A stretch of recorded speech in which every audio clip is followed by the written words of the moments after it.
আসসালামু আলাইকুম বন্ধুরা, আমি হোসনারা বিউটি আসলাম আপনাদের সামনে একটা রেসিপি নিয়ে।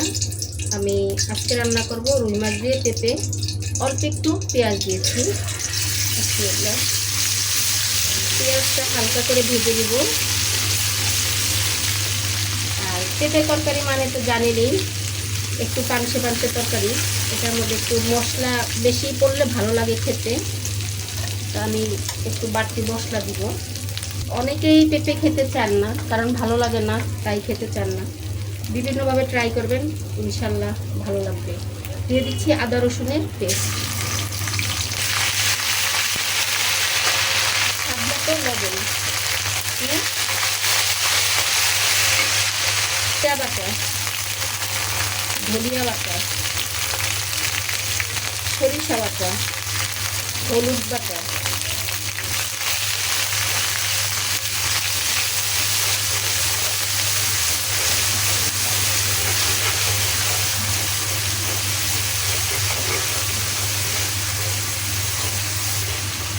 মশলা সিদ্ধ হওয়ার জন্য একটু পানি।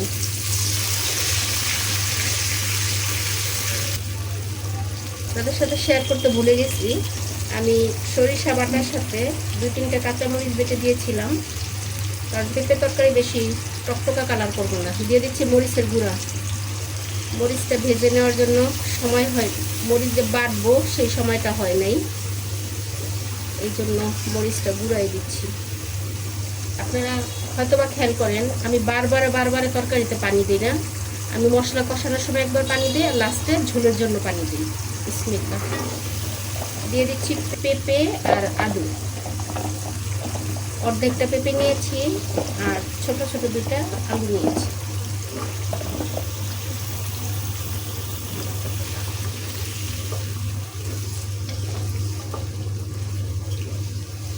একটু ভালো করে কষিয়ে নিব। আমি আর কষানোর জন্য কোনো এক্সট্রা পানি দিব না।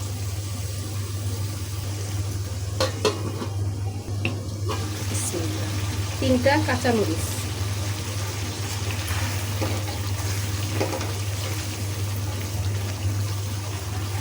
এখন আপনাদের প্রশ্ন থাকতে পারে যে পেঁয়াজ বাটা এত অল্প দিলেন কেন? কারণ যখন পেঁপের ঝোল তরকারি রান্না করবেন তখন পেঁয়াজ অল্পই দিতে হবে, খুব বেশি দেওয়া যায় না। পেঁয়াজ লাউয়ের মধ্যে, তারপর হলো পেঁপের মধ্যে, এগুলি রান্নার সময় অল্প পেঁয়াজ দিয়ে রান্না করবেন, তাহলে যে টকটক ভাবটা আসে সেটা আসবে না। দেখি কেমন হলো। বিসমিল্লাহ।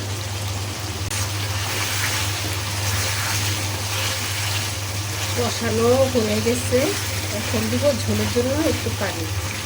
বিসমিল্লাহ।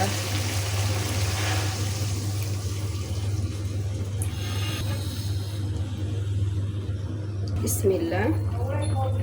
দিয়ে দিব মাছ।